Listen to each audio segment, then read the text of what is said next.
Welcome to V power news bulletin. ముందుగా headlines. Vemulawada municipal union మహాసభల poster ఆవిష్కరణ.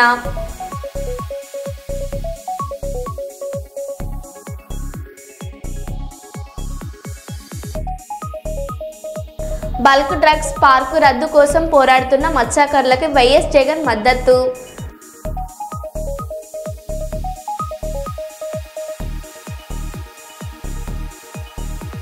గుంటూరులో భారీ నకిలీ సిగరెట్స్ కలకలం.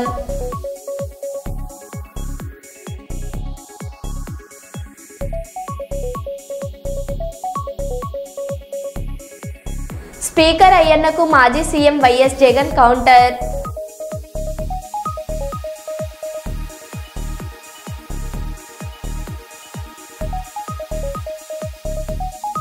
ఆదిలాబాద్లో గంజాయి సాగు చేసిన వ్యక్తి అరెస్ట్.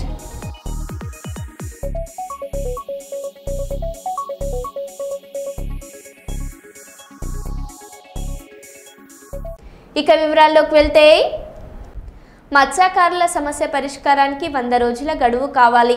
3 రోజుల్లో మళ్లీ వచ్చి సముద్రంలో కాలుష్యాన్ని పరిశీలిస్తా. ఉప్పడ తీరం కోత నివారణ కోసం కేంద్రంతో మాట్లాడుతూ పొల్యూషన్ ఆడిట్ చేయాలని ఆదేశించాం. ఉప్పాడ సభలో డిప్యూటీ సీఎం పవన్ కళ్యాణ్. కనీసం ఒక 100 రోజుల సమయం కనుక మీరు ఇస్తే దీనికి ఒక రోడ్ మ్యాప్, ఒక ప్లాన్ క్రియేట్ చేసి మీ ముందు పెట్టి మీ అందరి అనుమతితోటే మనకి ఉపాధి అవకాశాలు ఉంటూనే మనకి కాలుష్యాన్ని ఎలా నివారించాలి అన్న దాని మీద నా ప్రణాళికకి నాకు కనీసం ఒక 100 రోజుల సమయం కావాలి. ఆ 100 రోజుల సమయాన్ని మిమ్మల్ని ఇమ్మని నేను ఆర్జించడానికే నేను ఈరోజు మీ ముందుకు వచ్చాను. నాకు ఒక 3 నెలల నుంచి 100 రోజుల సమయం కావాలి. సో మీరు ఆ 100 రోజుల్లోపు నేను ఒక రోడ్ మ్యాప్, ఒక పరిష్కార మార్గం అవసరం, మీకు న్యాయం చేస్తామని చెప్పి మిమ్మల్ని ఎగదోసి పబ్బం గడుపుకుంటే మీరు దయచేసి అలాంటి వలలో పడగండి. అది రైట్ అవ్వదు. మనం ఏమవుద్ది, పారిశ్రామికతను బెదిరిస్తే మీకు పర్మనెంట్ సొల్యూషన్ రాదు. మీ అందరికీ తల 10,000 25,000 పడేసి నాయకుల కింద ఇచ్చేసి చేతులు దులుపుకుని వెళ్ళిపోతాను. నేను అలాంటి చేయడానికి రాలా, అలాంటివి నేను చేయను. అవసరమైతే ఉప్పాడలోకి వచ్చి మీ చేత తిట్లు తినడానికి సంసిద్ధంగా ఉంటాను తప్ప నేను అలాంటి బ్యాక్ డోర్ పనులు నేను చేయను. సో అందుకని మీ అందరికీ మీరు నా మీద నమ్మకంతో ఉండండి. నేను మళ్ళీ 2 రోజుల తర్వాత 3 రోజుల తర్వాత కరెక్ట్గా నేను మళ్ళీ వచ్చి ఒకసారి పొల్యూషన్ నేను చూసి మీకు ప్రతి 10 రోజులకు ఒకసారి నేను మీరు స్థానిక ఎన్నికలకు హైకోర్టు స్టే విధించడంపై వరంగల్ జిల్లా బీసీ ప్రజాసంఘం మహిళా నేతలు స్పందించారు. బీసీలకు 42%పై అన్ని పార్టీలు మద్దతు ఇచ్చినా కూడా హైకోర్టు స్టే విధించడం విచారకరమని పేర్కొన్నారు. శుక్రవారం బీసీ ప్రజాసంఘం రాష్ట్ర అధ్యక్షుడు నాయన్ భరత్ కుమార్ ఆదేశాల మేరకు నిన్న హైకోర్టు తీర్పుకి నిరసనగా వరంగల్ జిల్లా బీసీ మహిళా అధ్యక్షురాలు తురాయి రజని, ఉపాధ్యక్షురాలు మంచాల పద్మ ఆధ్వర్యంలో వరంగల్లోని పలు ప్రాంతాల్లో శాంతియుతంగా బంద్ పాటించారు. ఈ సందర్భంగా వారు మాట్లాడారు. తెలంగాణ ప్రజాసంఘం నాయని భరత్ కుమార్ ఆధ్వర్యంలో ఈరోజు తెలంగాణ బంద్ పాటించడం జరుగుతుంది.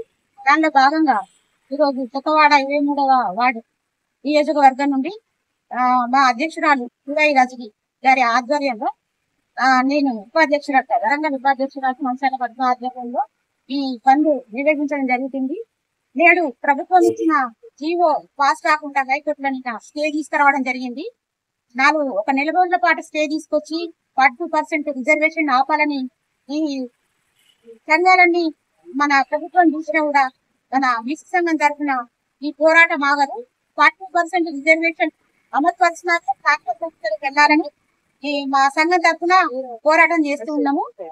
అప్పటి వరకు మా యొక్క పోరాటం ఆగదు. జై బీసీ, జై జై బీసీ. మా నాయకుడు నాయని భరత్ గారి ఆధ్వర్యంలో ఈ ధర్నా చేయడం జరిగింది. జై బీసీ, జై జై BC. Telangana municipal workers and employees union CITU అనుబంధం వేములవాడ పట్టణ కమిటీ ఆధ్వర్యంలో మున్సిపల్ యూనియన్ మహాసభల పోస్టర్ను స్థానిక మున్సిపల్ కార్యాలయం ముందు ఆవిష్కరించారు. ఈ కార్యక్రమంలో రాష్ట్ర అధ్యక్షులు గుర్రం అశోక్ పాల్గొని మాట్లాడారు. ఈ నెల 14, 15 తేదీలలో రంగారెడ్డి జిల్లాలోని తుర్కయంజల్, మున్సిపల్ పరిధిలో రాష్ట్ర మహాసభలు జరగనున్నట్లు తెలిపారు. 14వ తేదీన భారీ బహిరంగ సభ నిర్వహించనున్నామని, అందులో సిరిసిల్ల జిల్లా సిరిసిల్ల, వేములవాడ మున్సిపల్ కార్మికులు పెద్ద సంఖ్యలో పాల్గొని సభను విజయవంతం చేయాలని పిలుపునిచ్చారు.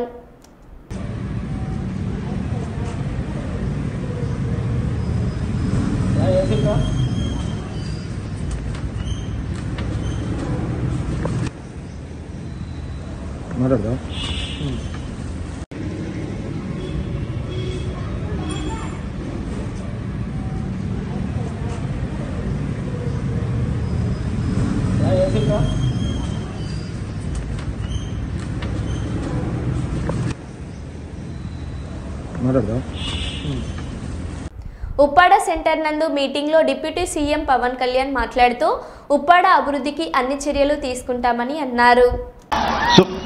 ఉప్పాడ రక్షణ గోడ, ఉప్పాడ సీ ప్రొడక్షన్ వల్ల లాస్ట్ టైం మనం ఇక్కడికే వచ్చాం. అలాగే మనకి సెంట్రల్ నుంచి కోస్టల్ రెగ్యులేటరీ జోన్ అథారిటీ వాళ్ళని పిలిపించాం. సో పిలిపించినప్పుడు మనం పంపించిన ప్రతిపాదన 323 కోట్లతోటి రక్షణ గోడ నిర్మాణానికి కేంద్ర ప్రభుత్వం సానుకూలంగా ఉంది. అలాగే దీనికి సంబంధించి ఈ నెల 14వ తారీఖున కేంద్ర గృహశాఖ కార్యదర్శి ఆధ్వర్యంలో ఢిల్లీలో ఈ మీటింగ్ జరగబోతోంది. బీసీలకు 42% రిజర్వేషన్లు అమలు అంటూ మోసగించిన కపట కాంగ్రెస్ నిర్లక్ష్య వైఖరిని నిరసిస్తూ భారతీయ జనతా పార్టీ జిల్లా ప్రధాన కార్యదర్శి కోమల మహేష్ ఆధ్వర్యంలో తెలంగాణ సీఎం రేవంత్ రెడ్డి దిష్టిబొమ్మను దగ్ధం చేయడానికి బీజేపీ శ్రేణులు యత్నించడం జరిగింది. ఈ క్రమంలో దిష్టిబొమ్మను లాక్కోవడానికి ప్రయత్నించిన పోలీసులకు బీజేపీ శ్రేణులకు మధ్య తీవ్ర వాగ్వాదం చోటు చేసుకుంది. కాంగ్రెస్ ప్రభుత్వ నిరంకుశ పాలనలో కనీసం నిరసించే హక్కును కాలరాస్తున్నారని, ప్రజాస్వామ్యబద్ధంగా ప్రశ్నిస్తే దాడులు కొనసాగిస్తున్నారని ప్రధాన చౌరస్తాలో ధర్నా నిర్వహించడం జరిగింది. ఈ సందర్భంగా బీజేపీ జిల్లా ప్రధాన కార్యదర్శి కోమాల మహేష్ మాట్లాడారు. ఈ కార్యక్రమంలో బీజేపీ నాయకులు మచ్చ విశ్వాస్, తిలక్ నగర్ మండల అధ్యక్షులు ఐత పవన్, మాదరబోయిన రాకేష్, చెన్నూరి రమేష్, కన్నూరి భాస్కర్, గాద రాజమల్లు, ఆకాష్ గౌడ్ తదితరులు పాల్గొన్నారు.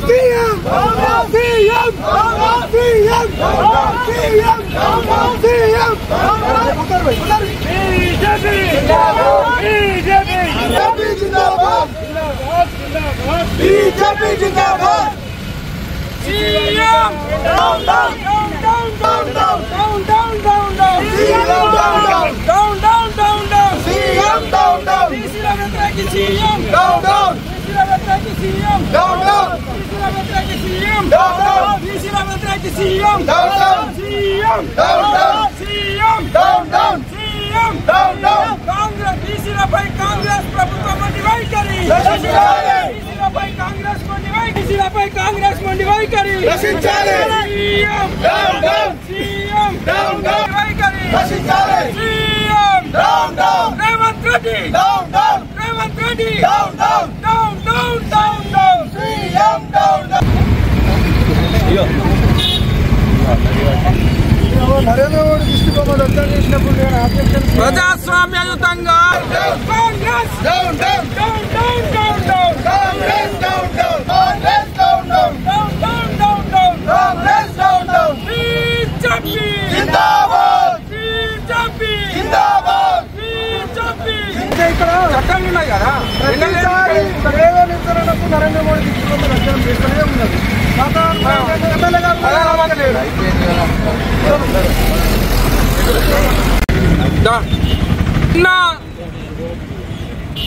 తెలంగాణ రాష్ట్రంలో అందరికీ కూడా తెలిసినటువంటి విషయమే 42% బీసీల రిజర్వేషన్ పేరుతో కాంగ్రెస్ పార్టీ కపట నాటకాన్ని తెరలేపి ఒక రెడ్డి రిజర్వేషన్ సంబంధించినటువంటి జీవో ఇస్తాడు, ఇంకో రెడ్డి ఈ యొక్క రిజర్వేషన్ సంబంధించి కోర్టుల పిటిషన్ వేసి నిన్న బీసీలకు తీరని అన్యాయం చేసిండ్రు. ఈ యొక్క రాష్ట్రంలో అత్యధిక జనాభా కలిగినటువంటి బీసీలకు తీరని అన్యాయం చేస్తూ ఈ యొక్క కాంగ్రెస్ ఒక నాటకాన్ని తెరలేపింది. ఈ ఈ యొక్క దీన్ని బీసీ సంఘాలతో పాటుగా భారతీయ జనతా పార్టీ తరఫున తీవ్రంగా ఖండిస్తా ఉన్నాం. ఈ యొక్క కార్యక్రమాన్ని నిరసన తెలియజేయడానికి ప్రజాస్వామ్యబద్ధంగా మేము వస్తే పాశవికంగా మా మీద దాడి చేసిండ్రు. మరి ఇది ఒక్కసారి తెలంగాణ ప్రజానీకం అందరూ కూడా గుర్తించాల్సినటువంటి అవసరం ఉందని చెప్పేసి ఈ సందర్భంగా భారతీయ జనతా పార్టీ తరఫున మేము డిమాండ్ చేస్తా ఉన్నాం. ఏలూరు ఎస్ఆర్ బ్రాందీ షాప్లో యువకుడు మద్యం సేవిస్తూ అనుమానాస్పద మృతి. మృతుడు చింతలపూడికి చెందిన మేక అనిల్గా గుర్తింపు. అనుమానాస్పద మృతిగా కేసు నమోదు చేసిన పోలీసులు ఎస్ఆర్ వైన్స్లోని మద్యం శాంపిల్స్ను సేకరించిన ఎక్సైజ్ అధికారులు కెమికల్ అనాలిసిస్కు ల్యాబ్కు పంపారు. మద్యం బాటిల్ బ్యాచ్ ఏ నెల తయారైంది అనేది కూడా పరిశీలిస్తున్నాం. ఇది కల్తీ మద్యమమ్మా లేక మరేదైనా కారణమా అనే కోణాల్లోనూ దర్యాప్తు చేస్తున్నాం. సుమారు 10:53 అతను వాలిపోవటం జరిగింది. ఈ విషయమైనటువంటి సమాచారం వచ్చింది. ఈ సమాచారం మేరకు వెంటనే మా 2 టౌన్ పోలీస్ స్టేషన్ వారు విజిట్ చేశారు. అక్కడున్న విఆర్ఓ గారు ఇచ్చినటువంటి రిపోర్ట్ తోటి అతనైతే ఫస్ట్ ఐడెంటిఫై అవ్వలేదు, అక్కడ ఎవరికి తెలవలేదు. దాంతో అతను ఇచ్చిన రిపోర్ట్ మీద ఒక గుర్తు తెలియని వ్యక్తి పైన ఇచ్చినటువంటి ఇక్కడ అనుమానాస్పదంగా ఉన్నారు, ఇలా మృతి చెంది ఉన్నారు అని చెప్పిన దానిపైన మా పోలీస్ స్టేషన్ 2 టౌన్ పోలీస్ స్టేషన్లో అనుమానాస్పద మృతి కింద కేసు నమోదు చేయడం జరిగింది. నమోదు చేసిన తర్వాత అక్కడ ఉన్నటువంటి క్లూస్ టీమ్ ద్వారా సీన్ అబ్జర్వేషన్ రిపోర్ట్ తయారు చేయడం జరిగింది. అక్కడ ఉన్నటువంటి అతను తాగినటువంటి వైన్స్ సంబంధించిన విస్కీ, అదేవిధంగా విస్కీ బాటిల్, 2 గ్లాసులు, వాటర్. పోషణ లోపంతో బాధపడుతున్న చిన్నారుల ఆరోగ్య పరిరక్షణకు ప్రత్యేక చర్యలు తీసుకోవాలని నీతి ఆయోగ్ ప్రభారీ అధికారి పౌసామి బస్ తెలిపారు. గురువారం గణపురం మండలం బుర్రకాయలగూడెం అంగన్వాడీ కేంద్రాన్ని పరిశీలించారు. ఈ సందర్భంగా చిన్నారులు పూల బొకే అందించి ఆమెకు స్వాగతం పలికారు. చిన్నారులతో ఆప్యాయంగా మాట్లాడుతూ మీ పేరేంటి, నా కోసం ఎదురు చూస్తున్నారా అంటూ వారిని పలకరించారు. తర్వాత ఆమె పోషణ లోపంతో బాధపడుతున్న చిన్నారుల వివరాలను అడిగి తెలుసుకున్నారు. జిల్లాలలో ప్రస్తుతం 140 మంది చిన్నారులు పోషణ లోపంతో బాధపడుతున్నారని, వారికి తగిన వైద్య శిబిరాలు నిర్వహించి అవసరమైన పోషకాహారాన్ని అందించాలని ఆమె సూచించారు. అలాగే గర్భిణులు, బాలింతలు, చిన్నారులకు అందిస్తున్న బాలామృతం గురించి, అలాగే కిషోర బాలికలకు పంపిణీ చేస్తున్న పల్లి మిల్లెట్ చిక్కీలు వివరాలు అడిగి తెలుసుకున్నారు.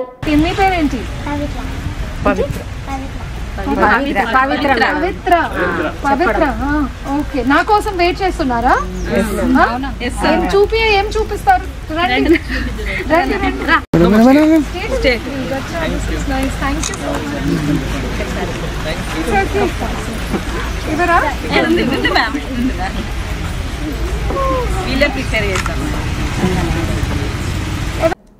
బీసీలకు 42% రిజర్వేషన్లు దక్కాలంటే 9వ షెడ్యూల్లో చేర్చి ప్రొటెక్షన్ కోసం రాజ్యాంగ సవరణ జరగాలని మేము ముందు నుండి చెప్తున్నాం. జీవో ద్వారా బీసీలకు 42% రిజర్వేషన్ కల్పిస్తే ఎన్నికలు జరగవు. సుప్రీంకోర్టులో 50% మించకూడదు అని తీర్పు ఉంది. బీసీలకు 42% రిజర్వేషన్ల జీవో తెచ్చారు. ఇది కోర్టులో నిలబడదని రేవంత్ రెడ్డికి తెలుసు, మంత్రులకు తెలుసు, తెలంగాణ ప్రజలకు మొత్తానికి తెలుసు. దీని గురించి నేను అసెంబ్లీలో మాట్లాడితే మంత్రులు నా మీద నోరు పారేస్తున్నారు అని గంగుల కమలాకర్ అన్నారు. ఇది ఇందిరా సహాని కేసులో సుప్రీంకోర్టు డైరెక్షన్ ఉంది. 50% మించి చేయాలనుకుంటే దానికి ప్రొటెక్షన్ కోసము డెఫినెట్గా రాజ్యాంగ సవరణ జరగాలి. 9వ షెడ్యూల్లో చేర్చిన ప్రొటెక్షన్ వస్తుందని చెప్పేసి ఫస్ట్ నుంచి బిగినింగ్ నుంచి మా పార్టీ ఇదే లైన్లో ఉన్నది. దానికి అనుగుణంగా కేసీఆర్ గారు, కేటీఆర్ గారు ఆదేశానుసారం వేదిక మీద అందరం కూడా స్టడీ చేసేందుకు తమిళనాడు కూడా వెళ్ళడం జరిగింది. తమిళనాడులో స్టడీ చేసిన డాటా మొత్తం మా దగ్గర ఉంది. అసెంబ్లీ సమావేశం క్లియర్ ఇవ్వడం జరిగింది. ముఖ్యమంత్రి గారు రేవంత్ రెడ్డి గారు 40-50 సంవత్సరాల నుంచి మోసం చేస్తున్న ఈ కాంగ్రెస్ పార్టీ ఈసారన మోసం చేయకండి, మమ్మల్ని అన్యాయం చేస్తే సహించము, అవమానం చేస్తే సహించము, అన్యాయం చేస్తే సహిస్తున్నాం కానీ అవమానం చేస్తే సహించము, ఈరోజు 40% ఇచ్చే బాధ్యత మీదే అని చెప్పడం ద్వారా 40-50 సంవత్సరాలు మోసం చేసినాం కదా, ఇంకొక సంవత్సరం మోసం చేస్తే ఏందనే విధంగా ఈరోజు మమ్మల్ని అవమానం చేసే దిశగా ఈరోజు 42% జీవో ఇవ్వడం, అది కోర్టులో నిలబడదని చెప్పి ముఖ్యమంత్రి గారు తెలుసు, వాళ్ళ మంత్రివర్గానికి తెలుసు, ప్రభుత్వానికి తెలుసు, రాష్ట్ర ప్రజానీకానికి అందరికీ తెలుసు అది నిలబడదని. నేను అసెంబ్లీలో అదే చెప్పాను, నిలబడదంటే పిల్లి శాపనార్థాలు పెడతానామని ఒక మంత్రి లేచిండు. ఇంకో మంత్రి మాట్లాడు పాజిటివ్గా ఆలోచించు అన్నాడు. మేము పాజిటివ్గానే ఆలోచించడం కాబట్టి మాకు అవమానం జరగద్దని చెప్పి మీకు 2-3 సూచనలు చేశాం. ఈరోజు జరిగింది ఏంది? ఈరోజు హైకోర్టు చట్ట ప్రకారంగా సుప్రీంకోర్టు డైరెక్షన్ ప్రకారం ప్రజాస్వామ్యబద్ధంగా రాజ్యాంగబద్ధంగా ఈరోజు కోర్టు స్టే చేయడం జరిగింది నోటిఫికేషన్. ఏపీకి ఇచ్చిన హామీలను వెంటనే ప్రధాని మోదీ నెరవేర్చాలని డీవైఎఫ్ఐ జిల్లా కార్యదర్శి అబ్దుల్లా అలాగే సీను డిమాండ్ చేశారు. శుక్రవారం సిపిఐ కార్యాలయంలో డీవైఎఫ్ఐ, ఎస్ఎఫ్ఐ, ఏవైఎఫ్ఐ ఆధ్వర్యంలో మీడియా సమావేశాన్ని నిర్వహించారు. ఏపీకి రావాల్సిన ప్రత్యేక హోదా, విభజన హామీలు అమలు చేయాలన్నారు. విశాఖ ఉక్కు పరిశ్రమను ప్రైవేటీకరణ ఆపాలని, కడప జిల్లా steel plant, Kurnool railway wagon పనులు వెంటనే ప్రారంభించాలని, లేని పక్షంలో మోడీ పర్యటన అడ్డుకుంటామని హెచ్చరించారు. హామీలో భాగంగా స్టీల్ ప్లాంట్ ఏర్పాటు చేసి రాయలసీమలో ఉన్నటువంటి యువతకు ఉద్యోగ అవకాశాలు కల్పిస్తారు పూర్తిగా నిర్లక్ష్యం చేస్తూ ఉన్నాయి. ఈరోజు చంద్రబాబు నాయుడు గారు ప్రధాని నరేంద్ర మోడీ గారికి స్వాగతం పలకడానికి భారీగా ఏర్పాటు చేస్తూ ఉన్నారు. మేము ప్రశ్నిస్తా ఉన్నాం, మీరు రాష్ట్ర ప్రయోజనాల కోసం, రాష్ట్రంలో ఉన్నటువంటి యువతకు ఉపాధి అవకాశాలు కల్పించడం కోసం ఉన్నారా? ఇటువంటి కేసులను ఏ విధంగా రద్దు చేసుకోవాలని చెప్పేసి బీజేపీకి నరేంద్ర మోడీ గారికి సాగిలపడడానికి ఉన్నారా? ముందు జిఎస్టీ వల్ల మన రాష్ట్రానికి అనేక భారాలు పడతా ఉన్నాయి, అప్పుల భారాలు పడతా ఉన్నాయని చెప్పినటువంటి చంద్రబాబు నాయుడు గారు ఈరోజు జిఎస్టీ ఉత్సవాల పేరుతో, జిఎస్టీ 2.0 పేరుతో జిఎస్టీ ఉత్సవాలను నిర్వహించడం కోసం కర్నూలుకు వస్తూ ఉంటే మీరు ఏ విధంగా స్వాగతం పలుకుతారని చెప్పేసి విద్యార్థి యువజన సంఘాలుగా మేము ప్రశ్నిస్తా ఉన్నాం. కాబట్టి నారా చంద్రబాబు నాయుడు గారు కానీ, ఉప ముఖ్యమంత్రి పవన్ కళ్యాణ్ గారు కానీ ఎప్పటికైనా కర్నూలులో జరిగేటటువంటి 16వ తేదీ జరిగేటటువంటి ఉత్సవాలలో ప్రత్యేక హోదా గురించి నరేంద్ర మోడీ గారిని మీరు గట్టిగా అడగాలని చెప్పేసి డిమాండ్ చేస్తా ఉన్నాం. దాంతో పాటుగా కడపలో స్టీల్ ప్లాంట్ కోసం కూడా మీరు మాట్లాడి, అదేవిధంగా విశాఖ స్టీల్ ప్లాంట్ ప్రైవేటీకరణ కాకుండా ఒక స్పష్టమైన హామీ కోసం మీరు అడగాలి తప్ప మీరు కేసుల కోసమో లేకపోతే అధికారం కోసం మాత్రమే సాగిల పడతా ఉంటే మాత్రం విద్యార్థి యువజన సంఘాలుగా చూస్తూ ఊరుకోము. కాబట్టి 16వ తేదీన నరేంద్ర మోడీ పర్యటనకి నిరసిస్తూ వామపక్ష పార్టీలు ఈ నెల 15వ తేదీన పెద్ద ఎత్తున కర్నూలు నగరంలో నిరసన తెలియజేస్తా ఉన్నాయి. ఆ నిరసన కార్యక్రమానికి విద్యార్థి యువజన సంఘాలుగా సంపూర్ణ మద్దతు తెలియజేస్తూ గోబ్యాక్ నరేంద్ర మోడీ నినాదంతో నిరసనలో పాల్గొంటా ఉన్నాం. దాంట్లో జిల్లాలో ఉన్నటువంటి విద్యార్థులు, యువకులు అధిక సంఖ్యలో పాల్గొనాలని చెప్పేసి వామపక్ష విద్యార్థి యువజన సంఘాలుగా పిలుపునిస్తా ఉన్నాం. మీడియా మిత్రులకు నమస్కారం. నా పేరు అబ్దుల్లా, డివైఎఫ్ఐ జిల్లా కార్యదర్శి. ఈరోజు స్పెసిఫిక్ ముఖ్య ఉద్దేశం ఏదైతే ఈ నెల 16 నరేంద్ర మోడీ గారి కర్నూలు జిల్లా పర్యటన సందర్భంగా కొన్ని డిమాండ్స్ ప్రధాని నరేంద్ర మోడీ దృష్టికి తీసుకోవాలనేసి ఈ ప్రెస్ మీట్ పెట్టడం జరిగింది. ప్రధానంగా ప్రత్యేక హోదా, లేదంటే రాయలసీమ ప్రత్యేక ప్యాకేజు, లేదంటే కడప స్టీల్ ప్లాంట్, ఈ డిమాండ్స్ మీద నరేంద్ర మోడీ గారు విభజన హామీలు చేసేటప్పుడు మేము ఈ అమలు చేస్తాము. మా ప్రభుత్వం వస్తే 10 సంవత్సరాలు కాదు 15 సంవత్సరాలు మేము ప్రత్యేక హోదా ఇస్తామనేసి సాక్షి వెంకన్న సాక్షిగా ఈరోజు నరేంద్ర మోడీ గారు చెప్పారు. కానీ ప్రత్యేక హోదా కాదు కదా, వెంకమణి జిల్లాలకు బుందేల్ఖండ్ తరహా ప్యాకేజ్ ఇస్తామని చెప్పారు. కానీ ఆ బుందేల్ఖండ్ తరహా ప్యాకేజ్ కాదు. అదేవిధంగా ఇక్కడ పంచలింగాల దగ్గర రైల్వే వ్యాగన్ నిర్మిస్తాము, అక్కడ నిరుద్యోగ యువతకు ఉపాధి కల్పిస్తామనేసి చెప్పడం జరిగింది. రైల్వే వ్యాగన్ కూడా ఈరోజు చాలా పనులు జరగడం లేదు, అక్కడ నిర్మాణం కూడా ఆపడం జరిగింది. కాబట్టి ఈ సమస్యలు పక్కదారి పట్టించి ఏదో జిఎస్టీ 2.0 చాలా ప్రజల మీద మేము భారం తగ్గించినాము, ప్రజలు చాలా ఆనందంగా ఉన్నారు అనేసి ఒట్టి కబుర్లు చెప్తే ప్రజలు నమ్మరు. కాబట్టి ఏదైతే మీరు ఎన్నికల ముందు హామీలు ఇచ్చారో ఆంధ్రప్రదేశ్ ప్రత్యేక హోదా, రాయలసీమ జిల్లాలో ప్రత్యేక ప్యాకేజీ, కడప స్టీల్ ప్లాంట్, అదేవిధంగా వైజాగ్ స్టీల్ ప్లాంట్ ప్రైవేటీకరణ చేయమనేసి స్పష్టమైన హామీ ఇస్తేనే మీరు కర్నూలు జిల్లా పర్యటన చేయాలి. లేదంటే మాత్రం విద్యార్థి సంఘాలుగా మిమ్మల్ని అడ్డుకుంటామనేసి కూడా ఈ సందర్భంగా హెచ్చరిస్తున్నాను. కాబట్టి మీరు ఏదైతే ప్రజల మీద ప్రేమ ఉంటే చంద్రబాబు నాయుడు గారు మోడీ మీద ఒత్తిడి చేయండి. మా జిల్లాలకు, వెంకమణి జిల్లాలకు నిధులు ఇవ్వండి. ఈ రోజు కర్నూలు జిల్లాలో చాలా వలసలు నీలంగా ఉంది, ఆ ప్రాజెక్టులకు నిధులు కేటాయించేసి ఒత్తిడి చేయండి. అదేవిధంగా ఎన్నూరు దగ్గర టెక్స్టైల్ పార్క్ కావచ్చు, ఓర్కల్ దగ్గర ఇండస్ట్రియల్ హబ్ కావచ్చు, లేదంటే పత్తికొండలు టమాటా ఫ్యాక్టరీ నాయకులు కావచ్చు, ఈ సమస్యల మీద మీరు రిప్రజెంటేషన్ మోడీ మీద ఒత్తిడి చేయాలి తప్ప మీరు కేవలం వాళ్ళ పొగడతల కోసము లేదంటే మీ కేసుల కోసం మోడీ పర్యటన మాత్రం అరవై చేస్తే మాత్రం మీ చంద్రబాబు నాయుడు గారు అదేవిధంగా మోడీకి కూడా తగిన పాఠం చెప్పామనేసి కూడా ఈ సందర్భంగా హెచ్చరిస్తున్నారు. నా పేరు అబ్దుల్లా, డివైఎస్ఐ జిల్లా కార్యదర్శి. హైదరాబాద్ గ్లోబల్ కేపబిలిటీ సెంటర్లకు రాజధానిగా మారిందని, త్వరలోనే 2వ స్థానం నుండి మొదటి స్థానానికి వస్తుందని బీఆర్ఎస్ వర్కింగ్ ప్రెసిడెంట్ కేటీఆర్ ఆశాభావం వ్యక్తం చేశారు. హైదరాబాద్లోని నోవెటల్లో జరిగిన జీసీసీ సమావేశంలో ముఖ్య అతిథిగా పాల్గొన్న ఆయన గత ప్రభుత్వ 10 ఏళ్ల కృషి వ్యవస్థలు, చట్టాలు, సంస్కరణల ద్వారా తెలంగాణ వ్యాపార, వాణిజ్య, పెట్టుబడి రంగాల్లో అగ్రస్థానంలో నిలిచిందని గుర్తు చేశారు. And the might that shows up in the form of skyscrapers, in the form of a Manhattan-like approach in this beautiful city. But you also can see and can explore, because this is a 2-day session, I would also urge you to explore the older part of Hyderabad. Hyderabad is a beautiful city, which has got heritage, which has got history, which has got culture, which has of course got great many business opportunities, great many opportunities to collaborate and partner. I would urge you to have a wholesome experience of Hyderabad. Of course, we've invested heavily in infrastructure, be it the Metro Rail, which was the world's largest in public-private partnership. We also have invested heavily in roads, in flyovers, in underpasses, in industrial parks, in data connectivity, logistics. We also have invested heavily, like I said, in innovation, in skilling. In innovation, we have the world's largest innovation campus in Hyderabad.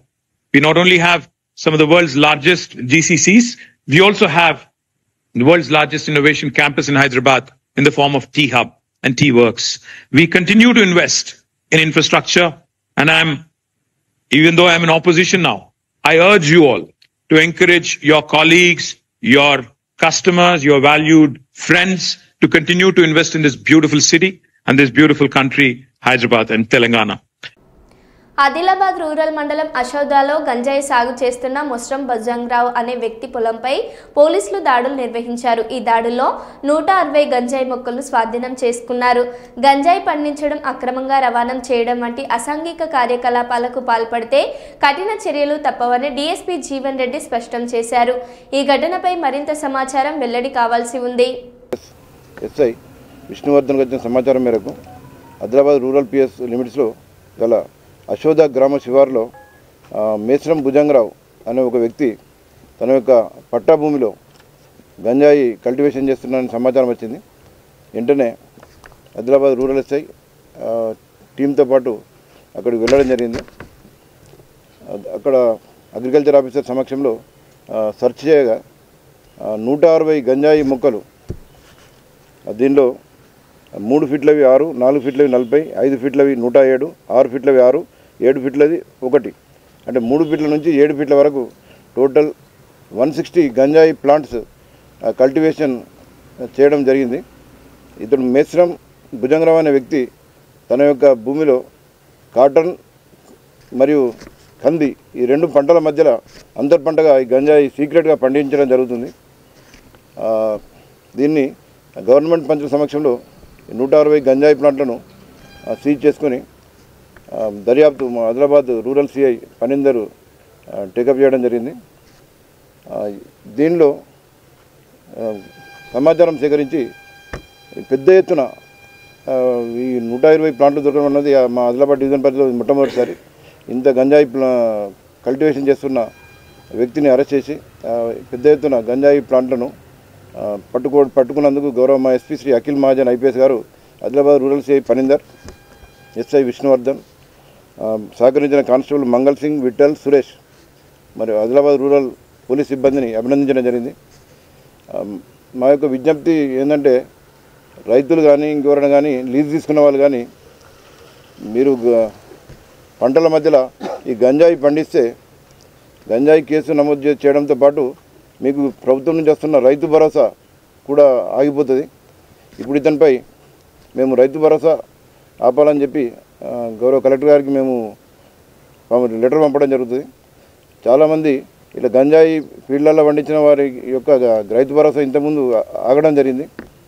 మేము రైతులకు కానీ lease తీసుకొని పంటలు పండించే వ్యక్తులకు కానీ మా యొక్క కోరిక ఏంటంటే ఎట్టి పరిస్థితుల్లో చట్ట వ్యతిరేకంగా ఈ గంజాయి పండించకండి. గంజాయి పండిస్తే మీకు ప్రభుత్వం నుంచి వచ్చే ఏవి బెనిఫిట్స్ రావు. రైతు భరోసా కంప్లీట్గా ఆగిపోతుంది. మళ్ళీ కేసులు నమోదవుతాయి. పట్టాదారులు కూడా మీ భూమిని ఇతరులకు కౌలుకి ఇచ్చినప్పుడు ఆ కౌలుదారు ఎవరైనా ఈ విధంగా గంజాయి పండిస్తే ఆ కౌలుదారుతో పాటు ఓనర్లపై కూడా కేసులు నమోదవుతాయి. మరో బులెటిన్లో మళ్ళీ కలుద్దాం. Stay tune.